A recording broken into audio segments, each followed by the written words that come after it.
নমস্কার বন্ধুরা, anyone can travel চ্যানেলে আপনাদের জন্য নিয়ে এসেছি এবারের ট্রিপ, যেখানে কোনো ট্রাভেল এজেন্ট ছাড়াই কম খরচে আবার গাড়ি বুক করে সিমলা, কাসল, মানালি ঘুরে আসতে পারবেন। কোনো কারণে কালকা অবধি টিকিট না পেলে দিল্লি হয়ে বাসে সিমলা কিংবা মানালি চলে যেতে পারেন। হোটেল এবং গাড়ির ইনফরমেশন ডেসক্রিপশন বক্স এবং ভিডিও শেষে দেওয়া রইল। চলুন শুরু করা যাক আমাদের জার্নি। আজ বুধবার রাতে হাওড়া থেকে রাইট টাইমে নেতাজি এক্সপ্রেস ছাড়বে। আমরা কমফোর্টেবল জার্নির জন্য 3AC বুক করেছিলাম, কেননা এই ট্রেনটি কিন্তু উত্তরপ্রদেশ এবং বিহারের উপর দিয়ে যাত্রা করে। এই মুহূর্তে আমরা পৌঁছে গেছি কালকা স্টেশন 3টে নাগাদ। এই ট্রেন কিন্তু মাঝে মধ্যে 2 ঘন্টা লেট করে, তাই বুঝে টয় ট্রেনের টিকিট কাটবেন। আমাদের শিবালিক এক্সপ্রেস ভোর 5:45-এ ছাড়বে। এই হচ্ছে শিবালিক এক্সপ্রেস, যাকে এই রুটে সবথেকে প্রিমিয়াম ট্রেন বলা হয়। আপনারা চাইলে অন্য টয় ট্রেন বুক করতে পারেন, যার ভাড়া শুরু হয়েছে 65 টাকা থেকে। কালকা সিমলা রেলওয়ে একটি অন্যতম জনপ্রিয় রেলওয়ে। এখানে রয়েছে 102টো টানেল, যার মধ্যে 33 নম্বর টানেল তৈরি করতে গিয়ে কর্নেল বারোক তার মিসক্যালকুলেশনের জন্য ভেঙে পড়ে। অপমানের গ্লানিতে তিনি সুইসাইড করেন। পরে এই টানেল নতুনভাবে তৈরি হলে এর পাশেই তাকে সমাধিস্থ করা হয়। পরে তার নামেই এই বরক স্টেশন নাম দেওয়া হয়। এই স্টেশন থেকে চাইলে আপনি খাবার কিনে নিতে পারেন। স্যান্ডউইচ থেকে শুরু করে ম্যাগি সবই পাওয়া যায়। আমরা অপরূপ প্রাকৃতিক দৃশ্য উপভোগ করতে করতে শেষে পৌঁছে গেলাম সিমলা স্টেশন। এ এক অপরূপ জার্নি ছিল, যা টয় ট্রেনে না গেলে আপনি বুঝে উঠতেই পারবেন না কি সুন্দর প্রাকৃতিক দৃশ্য আপনার জন্য অপেক্ষা করে রয়েছে। অবশেষে সিমলা স্টেশনে পৌঁছে আমরা আমাদের লাগেজ নিয়ে এগিয়ে চললাম সামনে ট্যাক্সি স্ট্যান্ডের দিকে, যেখান থেকে ট্যাক্সি নিয়ে আমরা সোজা আমাদের বুক করে রাখা মল রোডের উপরে হোটেল সঙ্গীত। এখানে কিন্তু ট্যাক্সি ভাড়া ফিক্সড। এই হলো আমাদের হোটেল সঙ্গীত। চলুন দেখে নেওয়া যাক আমাদের রুমটা কীরকম ছিল। 2150 টাকা পার ডে বেসিসে এই রুম। খুবই সাজানো গোছানো। যেহেতু আমরা মাত্র 2 জন ছিলাম, আমি এবং আমার স্ত্রী, তাই আমাদের রুমটি খুব পছন্দ হয়েছিল। সামনে ছিল ফ্রন্ট ভিউ দিয়ে একটি অপরূপ দৃশ্য দেখার সুযোগ, যেখানে চাইলে আপনি আপনার চোখের আরাম নিয়ে নিতে পারেন। সাজানো গোছানো বিছানা, সঙ্গে ইন্টারকম, টিভি, এর সাথে রয়েছে আপনার দেখতেই পাচ্ছেন যে কোমোড সহ আপনার গিজারওয়ালা বাথরুম। লাঞ্চ করে আমরা এগিয়ে চললাম মল রোডের দিকে। আমাদের গন্তব্য এখন রিডস। এই রাস্তাটি ধরে সোজা গিয়ে পৌঁছলাম রিডসে। রিডসে পৌঁছেই দেখতে পেলাম প্রচুর লোকের সমাগম। এখানে অধিকাংশই ট্যুরিস্ট দিওয়ালি ছুটিতে চলে এসছে। ডান দিক দিয়ে দেখতে পাচ্ছেন ক্রাইস্ট চার্চ। চার্চটি বন্ধ থাকায় আমরা যদিও ঢুকতে পারিনি।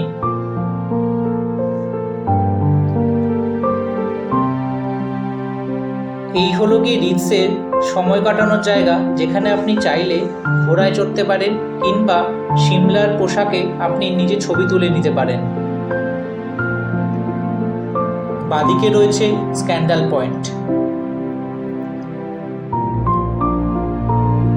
এখানে বেশি কিছুক্ষণ সময় কাটিয়ে আমরা বিকেল 5টা সাড়ে 5টা নাগাদ গোধূলি লগ্নের সিমলাকে সামনে রেখে আস্তে আস্তে এগিয়ে চলেছিলাম আমাদের পরবর্তী গন্তব্যের দিকে।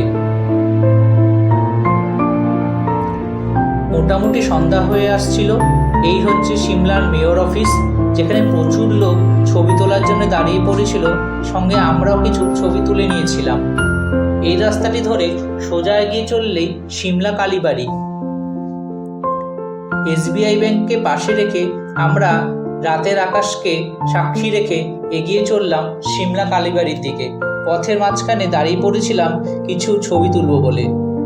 এই রাস্তাটির ডান দিকেই রয়েছে সিমলা মিউজিয়াম, যেখানে আপনি চাইলে টিকিট কেটে ঢুকে পড়তে পারেন। সিমলা কালীবাড়িতে প্রবেশ করে সন্ধ্যারতির ঘণ্টার শব্দ শুনতে পেয়েছিলাম, কিন্তু মন্দিরের ভিতরে ফোন অ্যালাউ নয় বলে আমরা আর বেশি ভিডিও করতে পারিনি। যেহেতু গতকালই কালী পুজো গেছে, মায়ের অপরূপ দৃশ্য দেখতে পেয়েছিলাম। কালীবাড়ি থেকে ফিরে এসে আবার রিডসে ওঠার মুখেই আপনি প্রচুর রেস্টুরেন্ট পেয়ে যাবেন, যেখান থেকে আপনি রাতের ডিনার চাইলে করে নিতে পারেন। সোজা এগিয়ে চলে গেলে লক্কর বাজার, যেখানে আপনি চাইলে কেনাকাটা করে নিতে পারেন। রাতের দিকে ঠান্ডা পাচ্ছিল বলে 9টা নাগাদ হোটেলের দিকে রওনা হওয়ার সময় দেখতে পেলাম সে অপরূপ দিওয়ালির রাতের সিমলাকে, যেখানে অজস্র লাইটের আলো এবং বাজির আওয়াজ চারিদিকে এক মনোমুগ্ধকর পরিবেশ তৈরি করেছিল। আজকের গন্তব্য কুফরি। আমাদের সকালবেলা 10টা নাগাদ বেরিয়ে পড়েছিলাম টনি ভাইয়ের সঙ্গে কুফরির উদ্দেশ্যে। মাঝে পড়বে গ্রিন ভ্যালি, যেখানে আপনারা গাড়ি দাঁড় করিয়ে চাইলে প্রচুর ছবি তুলে নিতে পারেন।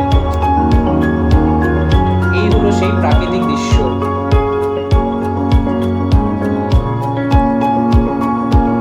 গাড়ি এরপর আপনাদের নিয়ে চলে আসবে কুফরিতে হর্স পয়েন্টের কাছে, যেখান থেকে আপনি চাইলে হর্স নিতে পারেন পার ট্রিপ 250 টাকা করে আপ অ্যান্ড ডাউন। যদিও অ্যাডভেঞ্চার অ্যাক্টিভিটিগুলি বুক করতে হলে উপর থেকে করাই ভালো। এখান থেকে ঘোড়া নিয়ে আমরা আধা ঘন্টার মধ্যে 3 কিলোমিটার রাস্তা অতিক্রম করে চলে আসছিলাম কুফরিতে। দাঁড়িয়ে থাকা চমড়ি গাইয়ের সঙ্গে কিংবা খরগোশের সঙ্গে কোলে নিয়ে আপনি চাইলে ছবি তুলতে পারেন। শীতকালে ডিসেম্বর জানুয়ারিতে বরফ পড়লে কুফরি আরও সুন্দর হয়ে ওঠে। এখানে রয়েছে টেলিস্কোপিক ভিউ পয়েন্ট, চাইলে 200 টাকা দিয়ে প্রতিজন আপনারা টেলিস্কোপ দিয়ে পাহাড় দেখতে পারেন। চলে আসলাম কুফরি মার্কেট। এখান থেকে চাইলে আপনারা কেনাকাটা করে নিতে পারেন কিংবা ম্যাগি থেকে শুরু করে সমস্ত খাবার খেয়ে নিতে পারেন। কুফরি থেকে বেরিয়ে লাঞ্চ করে আমরা চলে এসেছিলাম জাকু টেম্পল। এখানেই কথিত আছে পুরাণ অনুযায়ী হনুমানজি তার লক্ষণের জন্যে যখন সঞ্জীবনী বুটি খুঁজতে গিয়েছিলেন, কিছুক্ষণ বিশ্রামের জন্য এই জাকু পাহাড়ে তিনি বসে পড়েন। তার ভার সহ্য করতে না পেরে জাকু পাহাড় কিছুটা বসে যায়। এই 108 ফুট উঁচু মূর্তিটি অভিষেক বচ্চনের আর্থিক আনুগত্যে তৈরি করা হয়েছে। জাকু টেম্পল থেকে খুব সুন্দর একটি মনোমুগ্ধকর পরিবেশ আপনার জন্য উপস্থিত থাকবে। যদিও এখানে হনুমান তার উপদ্রবের জন্য আপনার মোবাইল এবং চশমা সামলে রাখতে হবে। আমরা এগিয়ে চলেছি জাকু টেম্পলের ভিতরে, যেখানে আপনি চাইলে মন্দিরে পুজো দিতে পারেন। আরও একটি কথা বলে রাখি, চাইলে আপনি মল রোড থেকে রোপওয়ে নিয়ে এই জাকু টেম্পলে চলে আসতে পারেন। প্রতি আপ অ্যান্ড ডাউন 250 টাকা করে। যদিও আমরা গাড়ি করে চলে এসেছিলাম সোজা কুফরি থেকে ফেরার পথে। সামনেই রয়েছে মন্দিরে পুজো দেওয়ার প্রসাদের ডালির দোকান। সেখান থেকে আপনি ডালি নিয়ে জুতো বাইরে রেখে মন্দিরে প্রবেশ করুন। ফোন অ্যালাউ না থাকায় আমরা আর মন্দিরের ভিতরের ছবি তুলে নিতে পারিনি।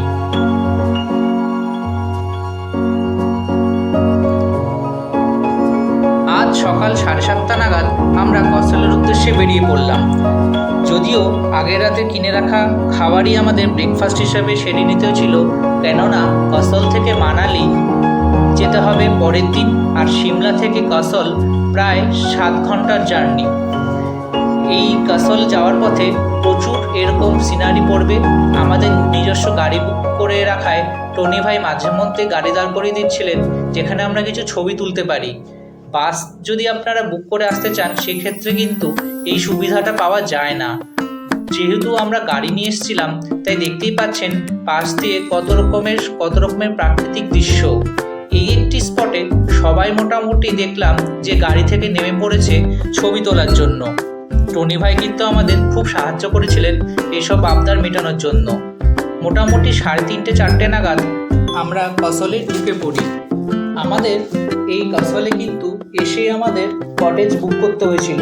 যদিও এখানে প্রচুর টেন্ট রয়েছে, আপনারা চাইলে টেন্টও বুক করতে পারেন, যার ভাড়া শুরু হয়েছে প্রায় 1500 থেকে 1700 টাকা প্রতিদিন। আমরা এই কটেজটি দরদাম করে প্রায় 1300 টাকায় পেয়ে গিয়েছিলাম। খুব সুন্দর সাজানো গোছানো কটেজ, একদমই নিরিবিলি। এখানে যে তিনি কেয়ারটেকার রয়েছেন, তিনি আমাদের রাতের খাবার তৈরি করে দিয়েছিলেন।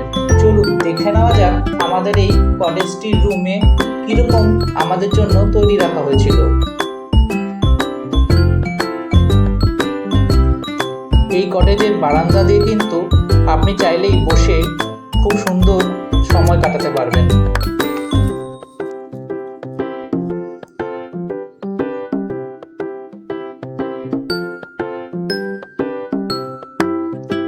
এই হলো গিয়ে আমাদের রুম, যেখানে দেখতেই পাচ্ছেন খুব সুন্দর সাজানো গোছানো বিছানাটা, সঙ্গে বাথরুম লাগোয়া রুমে গিজারও রয়েছিল। কটেজ থেকে বেরিয়ে আমরা চলে এসেছিলাম পার্বতী নদীর উদ্দেশ্যে। কটেজ থেকে মাত্র 2 মিনিট হাঁটা পথ পার্বতী নদী। এই মুহূর্তে আমরা এগিয়ে চলেছি এই বনের মধ্যে দিয়ে।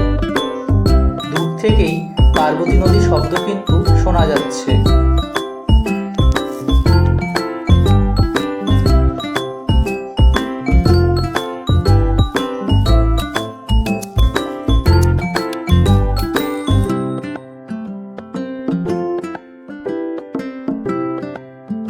পার্বতী নদী দেখতে দেখতে এবার কিছু গাড়ি নিয়ে ইনফরমেশন দিয়ে রাখি। আমরা কিন্তু ডিরেক্ট বুকিং করেছিলাম, যার ফলে টনি ভাই কিন্তু আমাদের কোনো রকম এক্সট্রা চার্জ করেননি, যা ট্রাভেল এজেন্টরা করে থাকে। মোটামুটি 13,000 থেকে 16,000 রেঞ্জ ধরে চলুন। এক্স্যাক্ট অ্যামাউন্ট এই কারণেই বলতে পারছি না, যেহেতু টনি ভাইয়ের বারণ আছে। আপনারা আপনাদের মতন করে দরদাম করে নেবেন, তবে এই রেট কিন্তু সিজন অনুযায়ী ওঠানামা করে। পার্বতী নদীর ধারে যেতে গেলে কিন্তু প্রচুর পাথর পড়বে, খুব সাবধানে আপনাদের নামতে হবে, নয়তো পা মচকে যেতে পারে। এই পার্বতী নদী সোজা এগিয়ে চলে গেছে বিয়াস নদীর সঙ্গে মিশে বিয়াস হয়ে এগিয়ে যাবে সামনের দিকে।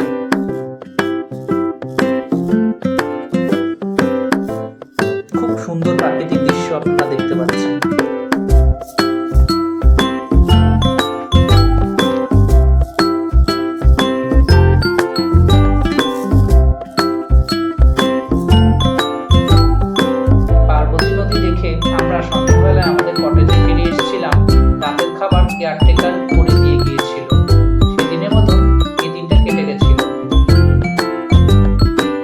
সকালে আমরা এগিয়ে চলেছি মণিকরণ গুরুদ্বারার দিকে। এই মণিকরণ গুরুদ্বারা কিন্তু বিখ্যাত গুরুদ্বারা। এখানে গাড়ি করে যেতে কসল থেকে আধা ঘন্টার মতন লাগে। আপনাকে গাড়ি পার্কিংয়ের সুবিধার জন্য মোটামুটি 5-10 মিনিট আগে নামিয়ে দেবে। এখান থেকে সোজা আপনি হেঁটে এগিয়ে চলে যান মণিকরণ গুরুদ্বারার দিকে। দেখতেই পাচ্ছেন প্রচুর লোক আমাদের মতনই হেঁটে চলেছে। এই মণিকরণ গুরুদ্বারাতে লঙ্গরখানা রয়েছে, যেখানে আপনি চাইলে নিজের মতন করে খেতে পারেন। রুটি, ডাল, একটি তরকারি এবং ভাত প্রসাদ হিসেবে আমরা পেয়েছিলাম। আপনারা চাইলে এই গুরুদ্বারাতে কিন্তু থাকতেও পারেন, তাই এর ক্ষেত্রে আগের থেকে অফিসিয়ালদের সঙ্গে যোগাযোগ করে নিতে হবে। গুরুদ্বারার সামনে রয়েছে একটি উষ্ণ প্রস্রবণ, আর একটু এগিয়ে গেলেই আমরা দেখতে পাবো এই যে উষ্ণ প্রস্রবণ। আপনি চাইলে গুরুদ্বারার ভিতরে স্নান করতে পারেন। মহিলা এবং পুরুষ উভয়ের জন্যই আলাদা আলাদা ব্যবস্থা রয়েছে। খেয়াল রাখবেন, মণিকরণ গুরুদ্বারা কেন, সমস্ত গুরুদ্বারাতেই ঘুরতে গেলে ছেলে মেয়ে নির্বিশেষে আপনাকে কিন্তু একটি মাথায় রুমাল বেঁধে এগিয়ে যেতে হবে, নয়তো কিন্তু এরা আপনাকে বারণ করবে ভিতরে ঢুকতে।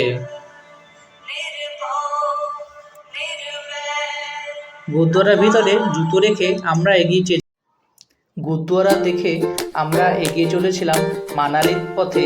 ডান দিকে অপরূপ প্রাকৃতিক সৌন্দর্যকে সামনে রেখে। এক্ষেত্রে বলে রাখি, যাওয়ার পথেই একটি ধাবাতে আমরা গাড়ি দাঁড় করিয়ে দুপুরের লাঞ্চ করে নিয়েছিলাম। মানালি যাওয়ার পথেই কুলুতে পড়বে বৈষ্ণব দেবী টেম্পল। চাইলে আপনারা বৈষ্ণব দেবী টেম্পলে দেবী দর্শন করে নিতে পারেন। এখানেই রয়েছে রিভার রাফটিং পয়েন্ট। যারা খুব অ্যাডভেঞ্চার প্রিয় তারা কিন্তু চাইলে খুব সহজেই রিভার রাফটিং করে নিতে পারেন।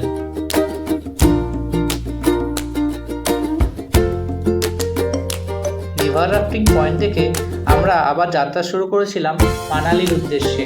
এক্ষেত্রে বলে রাখি, মানালি যাওয়ার পথে আমরা কিন্তু প্রচুর আপেল গাছ দেখতে পেয়েছিলাম।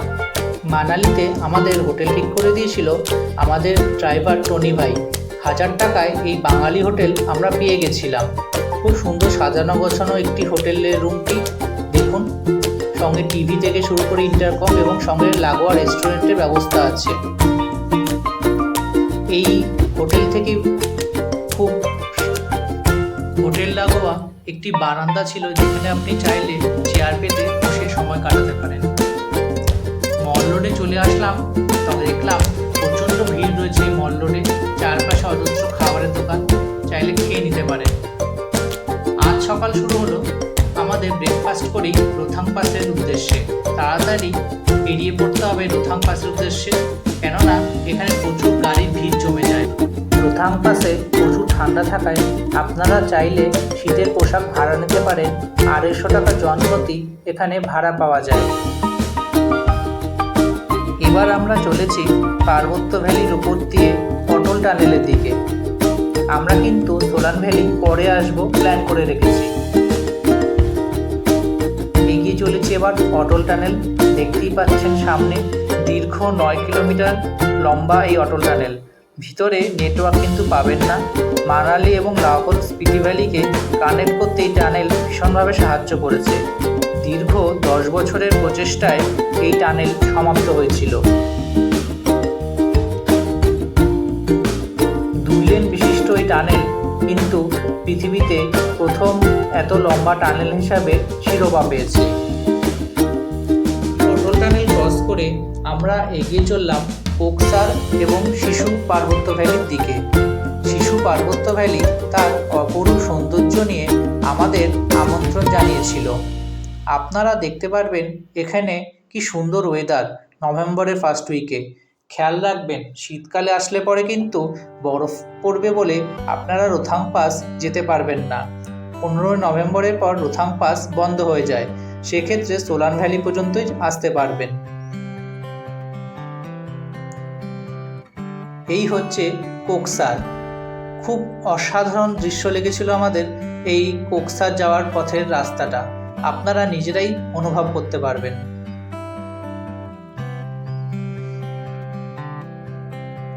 এক্ষেত্রে একটা জিনিস বলে রাখি, অনেক এজেন্ট কিন্তু কোকসার, শিশু এই জায়গাগুলিকে ডেস্টিনেশন পয়েন্ট হিসাবে আপনাদেরকে উল্লেখ করবে, কিন্তু মনে রাখবেন রোথাং পাস অবধি যেতে হলে এই পয়েন্টগুলো কিন্তু এমনি আপনাদের পড়বে।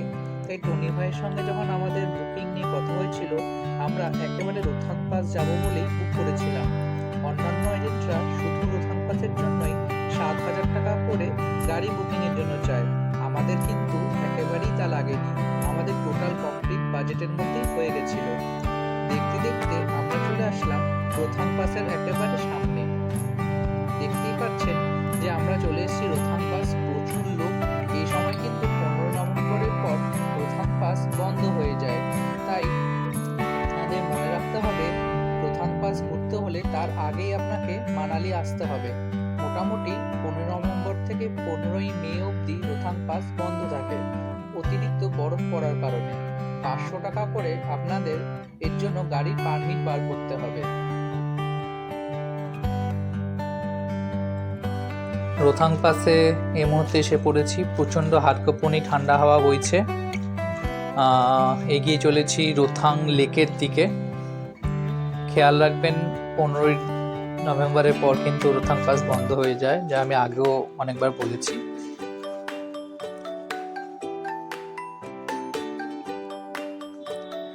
রোথাং পাসে প্রচুর লোক ছিল আমরা যেদিন গিয়েছিলাম।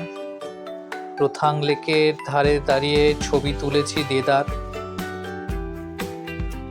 ওই যে দেখতে পাচ্ছেন পাহাড় চূড়ো, তার ওপাশেই রয়েছে চায়না। এটা একটা বর্ডার এরিয়া।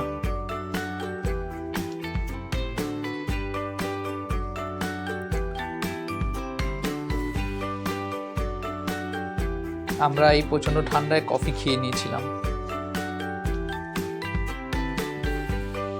এটা হচ্ছে রোথাং লেক থেকে একটু উপরে হেঁটে আসা। রোথাং পাস থেকে বেরিয়ে পড়লাম আমরা সেই দিনের মতন।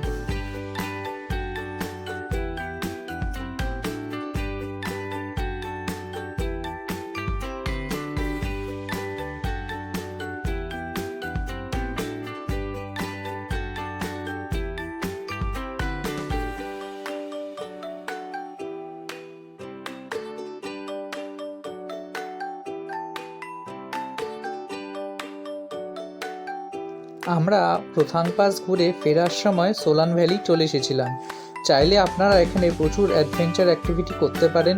প্যারাগ্লাইডিং শুরু হয়েছে 1000 টাকা প্রতিজন। ডিসেম্বরে কিন্তু এই সোলান ভ্যালি পুরোটা বরফে ঢেকে যায়, তখন প্রচুর আপনারা স্নো অ্যাক্টিভিটি করতে পারেন।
আমাদের ট্রেন ছিল চণ্ডীগড় থেকে রাত 1:30টার সময়, তাই আমরা মাঝে মান্ডিতে আমাদের দুপুরে লাঞ্চ করে আমরা সোজা চণ্ডীগড় স্টেশন চলে গিয়েছিলাম।